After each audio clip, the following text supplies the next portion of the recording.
Welcome to day 3, 7th grade science test prep. Again, you'll have 60 seconds per question to read, think about, and answer. Of course, the question will be followed with a short tutorial on how to answer that question. Teachers, feel free to push pause at any time and go into further detail with any question. Your first question starts now.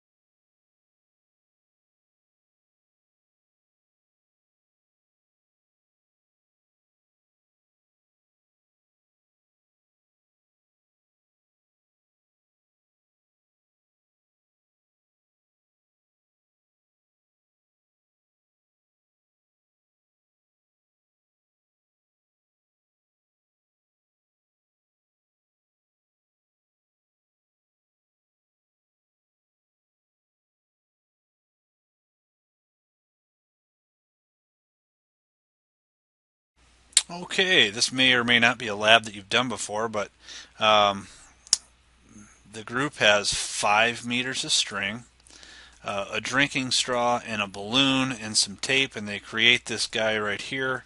Um, they're demonstrating rocket motion, so they blow up the balloon.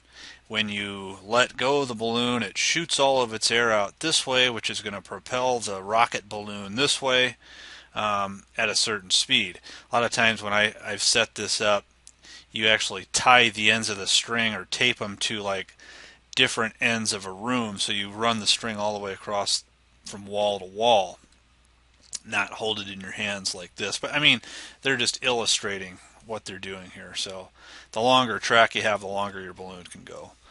The question is, what would most likely make the balloon rocket go faster? If you were to put some slack in the line, so to speak, and make the rope less tight, meaning my rope would be sagging like this, is that going to make our rocket go faster? Hopefully you say no, because it's not the right choice. Using a wider straw. Possibly. Here's what happens though. When you have a wider straw, you've got more room for the balloon to bounce. It'll bounce around and kind of wiggle up and down. It's actually counter to what we wanted to do. We want it to stay on a nice straight track, so wider straw does not work here. If I were to blow up the balloon, let me get rid of some of these, blow up the balloon to a bigger size, so now there's more air to escape. What do you think that's going to do to the speed?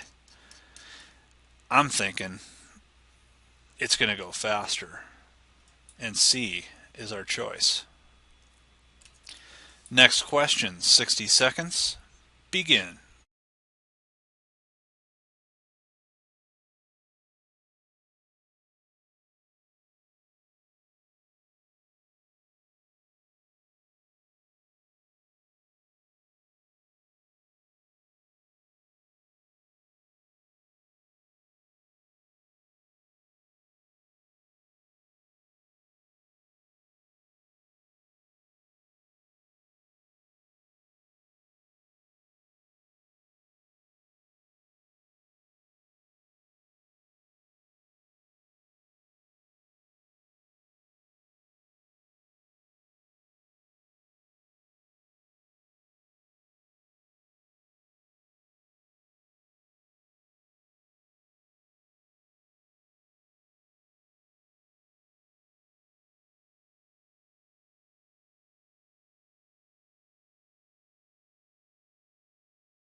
All right, here we go. A politician. What's a politician? Um, like a senator, congressman, mayor. Supports a bill to increase the drilling of offshore oil wells. what is the most likely reason that he supports the bill. So an offshore oil well is something that's in the ocean where they go through the whole all the water and they drill at the bottom of the ocean, and sometimes they find oil and that oil can come up and they can process that, turn it into gasoline and other products. Which one of these choices would be a reason to support that? So this is stuff that maybe you know, maybe you don't. It says hurricanes offshore could cause oil pollution. That is actually 100% true. Sometimes when a hurricane comes through, it'll make oil, spill or leak, and that is actually very hazardous to the environment. It's hard to clean up. A politician would not use that as a reason to support. So this is gone. Offshore wildlife will increase in numbers. Well, drilling all kinds of oil wells in the ocean can't possibly be good for wildlife. So it's not going to increase, and that would not be a reason. We're going to get rid of that as well. The biggest reason why politicians would support this is we want more oil because we need more energy. So if we can find it in the ocean, that's why a politician would support that. So this is actually a good reason, if you're going to support that, to do so. Next question, 60 seconds, begin.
Okay, Jenna flips a coin 10 times. It lands on heads 7 times, tails 3 times. She concludes that a coin lands on heads more often than on tails. Why is her conclusion possibly invalid, even though it agrees with her results? So think about the situation. You flip a coin 10 times. Here's our 10 results.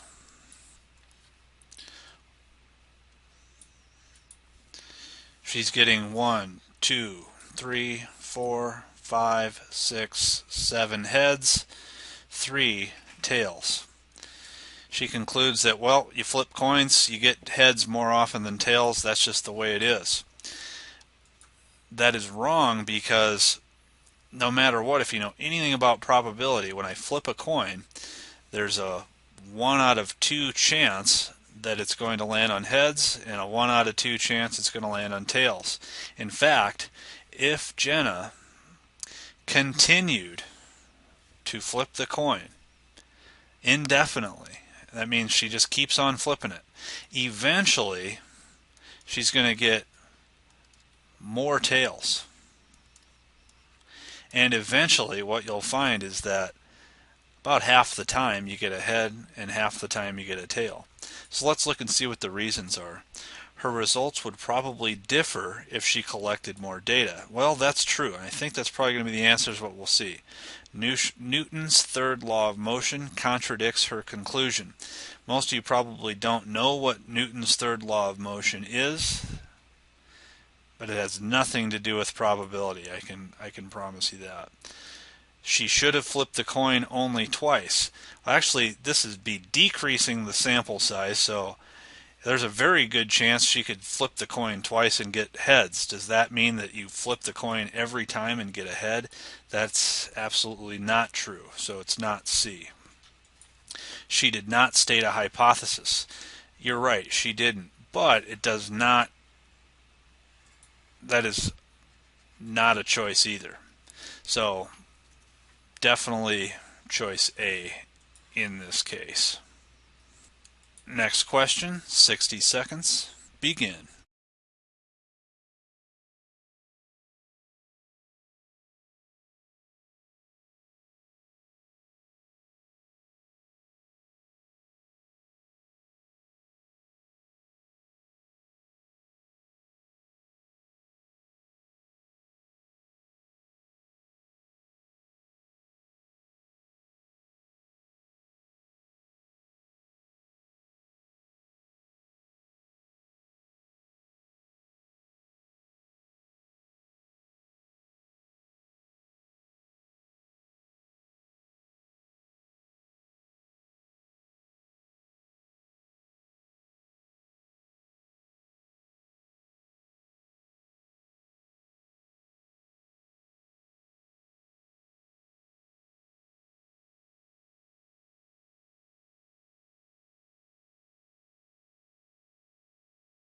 When I read this question, Will and Adele are making a slideshow presentation.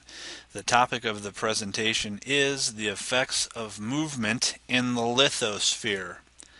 I'm going to circle that word, lithosphere. Which of these slides would most likely be included in their presentation? There's only one thing that you have to know to solve this question or answer this question. What is the lithosphere?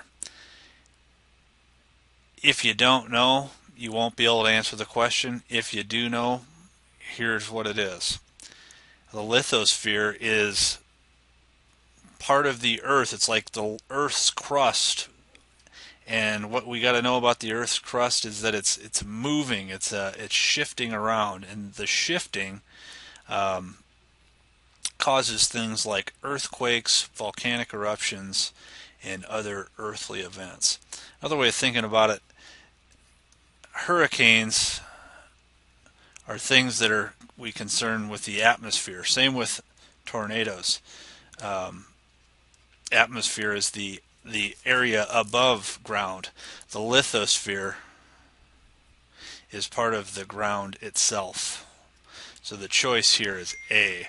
And the sun one, I don't know what they call that up there, but it's not related to things that happen in the lithosphere. So there's your choice. Next question, 60 seconds. Begin.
All right, so we got this great chart over here. It says a lot of things. You may or may not be able to read it, but it's kind of telling you what is, solid waste, which is garbage in the United States.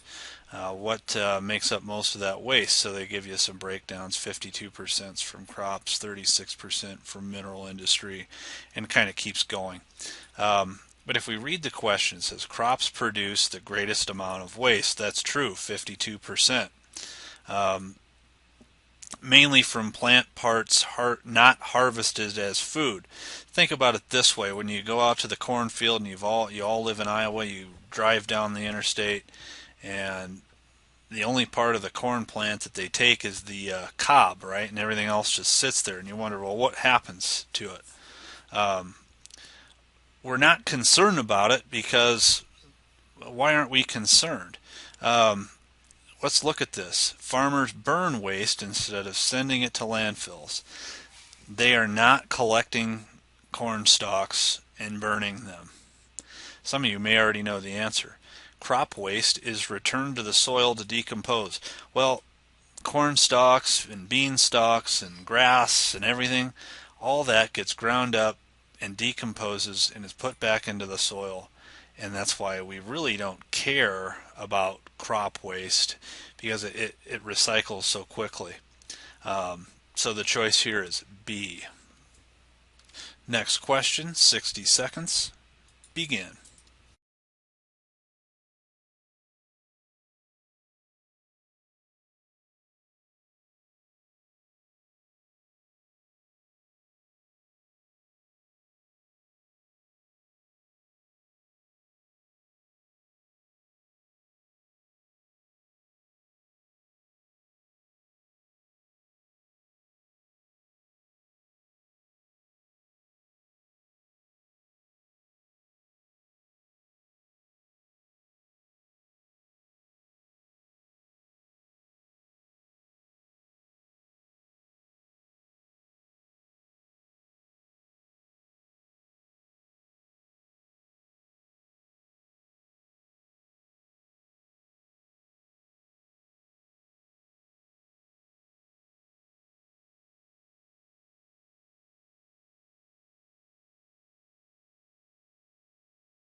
All right, snakes feed on mice.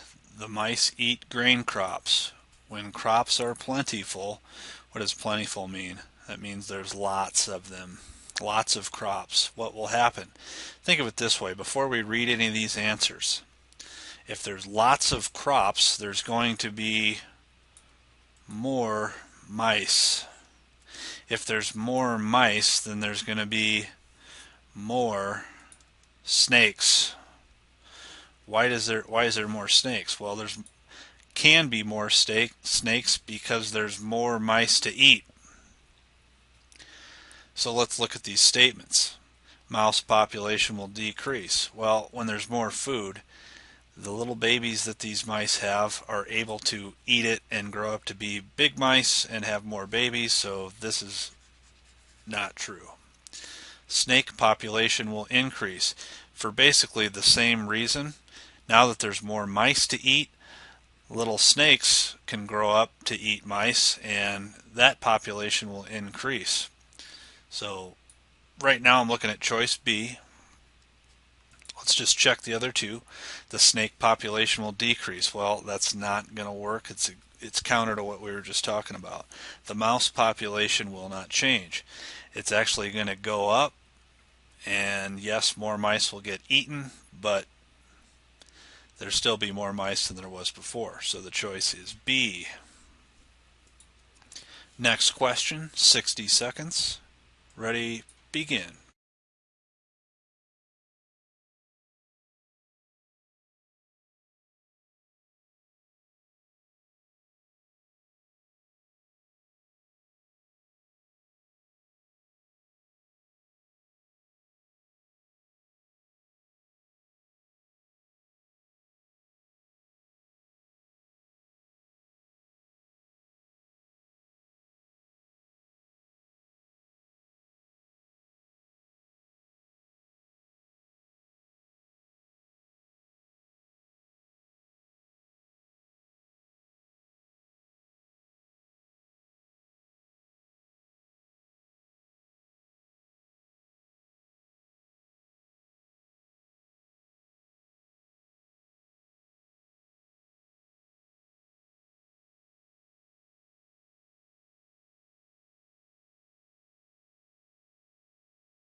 All right. So the question is, what is a fault? Fault is a vocabulary term that you need to know.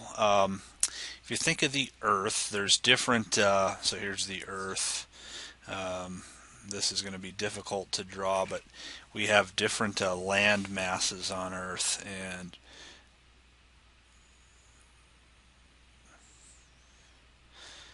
and this is a really poor drawing of the Earth, but we have different land masses. So what is a fault? A fault, and they're all over the place, is actually where two land masses kind of butt up against each other, and and actually there's a picture here. This would be this place right here. So they slide and move around, or they're able to move. Um, so when we read these answers, which one's closest to what we're just trying to explain?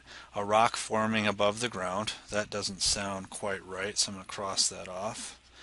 The boundary between stationary rocks and moving rocks. That sounds pretty good. I'm going to circle that one for now. A hole filled with water. A geological mistake. These both do not sound like what we described. So when we talk about a fault or a fault line, that is where two land masses butt up against each other, slide around. In this case, stationary rocks, moving rocks. That is what a fault is. Next question, 60 seconds.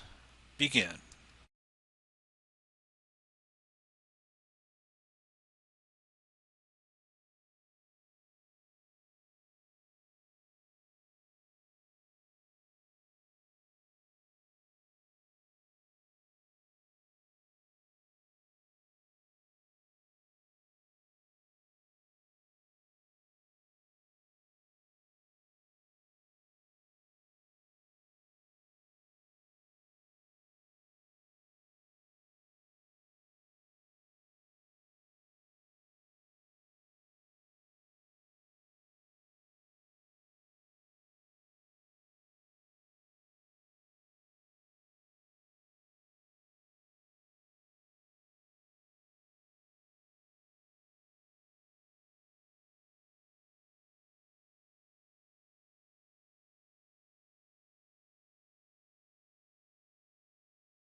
All right, let's think about this. Why are different constellations of stars seen during different seasons? Here's the sun. Here's the earth. Here's how many have ever looked up and you've seen the constellation. He sort of looks like this. The constellation Orion. In the winter, when you look off into space, you can see Orion. In the summer, as we travel around the Earth, we are no longer in the same position, and this is not the greatest of all ways of drawing this. We're in a different position relative to the rest of the universe. So we're actually going to see different constellations. So this, like I said, this drawing was kind of poor, but we're in a different area in respect to the sun, so we're going to see different constellations. So the choice here is letter A as I read this choices. Um, so take a look at those other answers. They just don't make sense.